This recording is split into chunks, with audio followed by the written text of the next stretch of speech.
मैं रामनिवास शाह आचार्य श्री कल्याण राजकीय कन्या महाविद्यालय सीकर।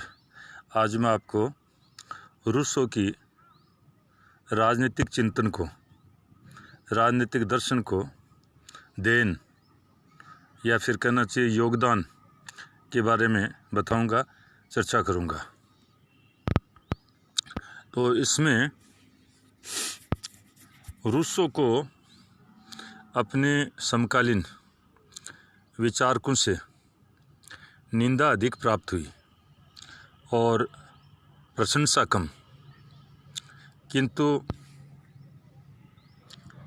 समय बीतने के साथ साथ रूसो का महत्व, रूसो के चिंतन का महत्व, प्रभाव व योगदान पूरे विश्व के सामने स्पष्ट होता गया और सब स्वीकारने लगे। तो वो जो योगदान है वो इस प्रकार से है। एक तो सबसे बड़ी बात इसके अंतर्गत ये है कि सामान्य इच्छा का सिद्धांत राजनीतिक दर्शन में सामान्य इच्छा के सिद्धांत का आविष्कार रूसो ने ही किया है। सामान्य इच्छा का ये सिद्धांत कितना भी अस्पष्ट क्यों न हो तथा व्यक्ति की यथार्थ इच्छा में भेद करना एवं एक विशेष स्थिति में सामान्य इच्छा का पता लगाना चाहे जितना कठिन क्यों न हो, तथापि इसमें संदेह नहीं कि जो चीज़ समाज को संभव बनाती है वह सामान्य इच्छा ही है, जिसे हम सामान्य उद्देश्य की सामान्य चेतना भी कह सकते हैं। इस प्रकार सामान्य इच्छा की धारणा में शाश्वत मूल्य का एक तत्व निहित है। तो हम कह सकते हैं कि रूसो का जो सामान्य इच्छा का सिद्धांत है, विचार है, वो अपने आप में एक अलग ही प्रकार का पूरी विश्व को उनकी बहुत बड़ी देन है, एक योगदान है।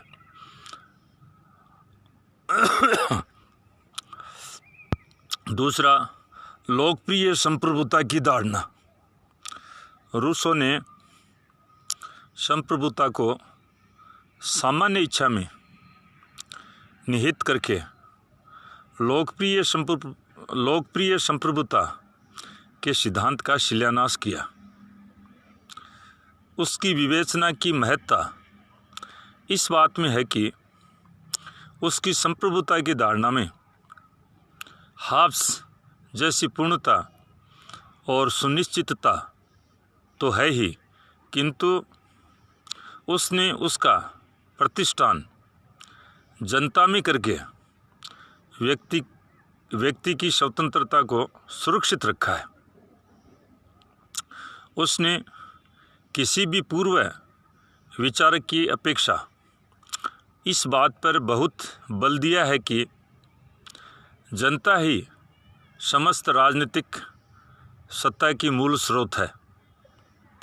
संप्रभुता जनता की सामान्य इच्छा में निहित है। सरकार सर्वोच्च सत्ता वाली जनता की सेवक मात्र है तथा उत्तम शासन और कानून की कसौटी जनहित का संपादन है। तो ये जो लोकप्रिय संप्रभुता की बात है, धारणा है, अवधारणा है, ये रूसो के सामान्य इच्छा के सिद्धांत में शामिल है, निहित है, और इस बात का एक सिद्धांत के रूप में शिलान्यास रूसो के द्वारा ही हुआ है। तो ये दूसरा योगदान। तीसरा आप लेते हैं, व्यक्ति और राज्य में स्वस्थ संबंधों का प्रतिपादन। रूसो की एक महत्वपूर्ण देन व्यक्ति और राज्य के पारस्परिक संबंधों को श्रेष्ठ आधार पर प्रतिष्ठित करना है। रूसो ने राज्य और व्यक्ति के पारस्परिक संबंधों को नैतिक स्वरूप प्रदान किया तथा व्यक्ति की राज्य के प्रति भक्ति का एक सुदृढ़ आधार स्थापित किया। रूसो ने अनुबंध के द्वारा उत्पन्न राज्य को एक सावयवी एकता से युक्त प्राणी माना है, जिसका अपना जीवन, इच्छा और व्यक्तित्व है और जो उसके भीतर रहने वाले नागरिकों से श्रेष्ठतर होता है। इस प्रकार उसने राज्य की सावयवी प्रकृति एवं श्रेष्ठता पर पर्याप्त बल दिया है। तो यहाँ पर व्यक्ति और राज्य के बीच में जो स्वस्थ संबंध है, उनका प्रतिपादन भी रूसो के द्वारा हुआ है। तो दोनों के जो संबंध हैं, व्यक्ति और राज्य, इस योगदान के माध्यम से आने वाली पीढ़ियों को एक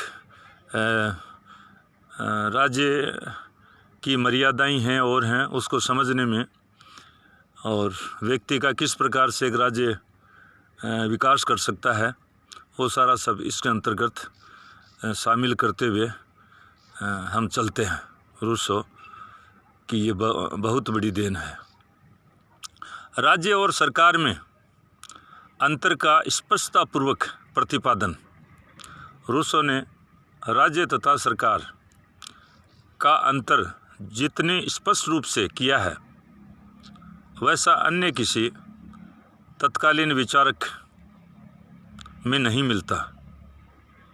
उसने विधियों तथा विधि के शासन की श्रेष्ठता प्रतिपादित की, जन कल्याणकारी विधियों के निर्माण को प्रोत्साहित किया तथा संवैधानिक विधियों के विकास में योग दिया।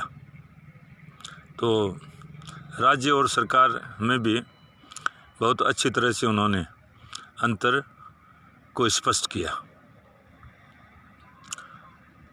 और अगला है राष्ट्रीयता की भावना का प्रतिपादन। राष्ट्रीयता की भावना को भी रूसो से बहुत प्रेरणा मिली। यद्यपि ये राष्ट्रीय राज्य की धारणा नहीं थी, परंतु उसने राज्य की एकता व सफलता की भावना का समर्थन कर राष्ट्रभक्ति का आदर्श प्रस्तुत किया। तो ये राष्ट्रीयता की भावना है। वर्तमान में जो अब हम इस समय जो राष्ट्रीय राज्य राष्ट्रीयता की बातें करते हैं, वो तो एक अलग है, पर उन्होंने उस समय राज्य की एकता की जो बात की, तो उसमें ये इस तत्व को हम शामिल कर सकते हैं। अगला है आधुनिक संविधानवाद का संकेत। रूसो ने संप्रभु जनता द्वारा निर्मित कानूनों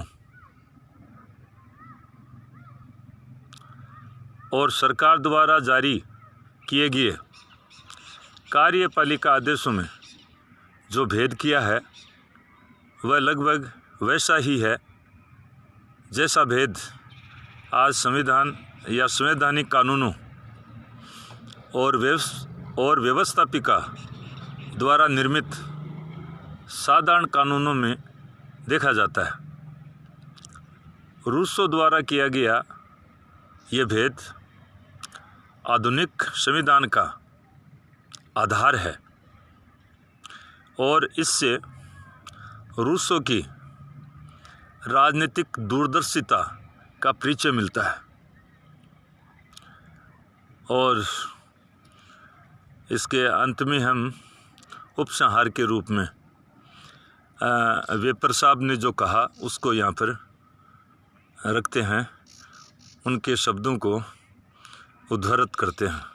तो इसमें वेपर ने कहा है, अपनी सबल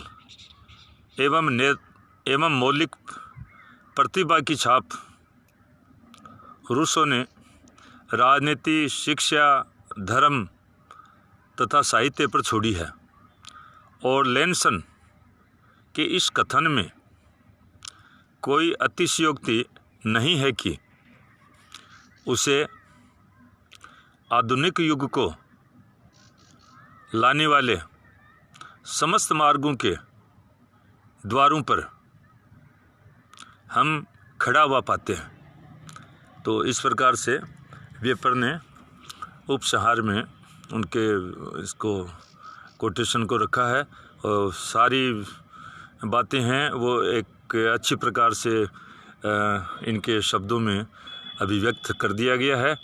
और आपके सहयोग से ये थोड़ा हमने इस पर चर्चा की, समीक्षा की, विश्लेषण किया और आपने ध्यानपूर्वक इसको समझने का प्रयास किया। इसके लिए आपको बहुत बहुत धन्यवाद।